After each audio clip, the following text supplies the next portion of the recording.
Hey everyone, I'm Mark Sargent, and this is Flat Earth Q&A emails number 145, where you send me your Flat Earth questions, or really any questions, to msargent23 at comcast.net. That's MSARGENT 23 at comcast.net, and I will do my best to answer them.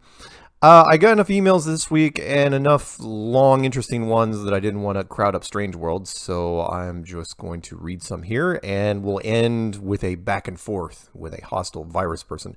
Normally, I would title the email Flat Earth and Virus Q&A emails, but whatever. We're just going to go with this. So the first one is called Family Feud About Satellites.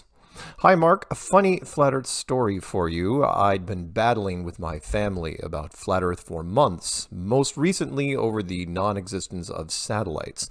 The argument went as they all do, with them desperately trying to convince me satellites exist, then getting angry and storming off when I'd counterpoint. A couple of weeks after that fight, I landed a job at a wireless internet provider that basically beams an internet connection to people's houses across rural Alberta, Canada. My family was ecstatic. I thought it was because I'd been unemployed for a while. Little did I know the reason for their joy tied into my flat earth beliefs.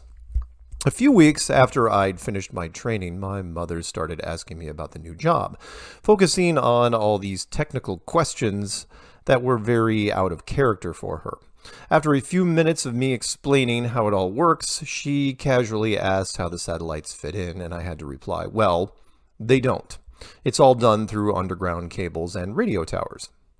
As I watched her shoulders slump in defeat, I realized what was happening. This job was supposed to be the silver bullet that would put to rest my delusion about satellites, and when I told her we didn't use any, she was crushed.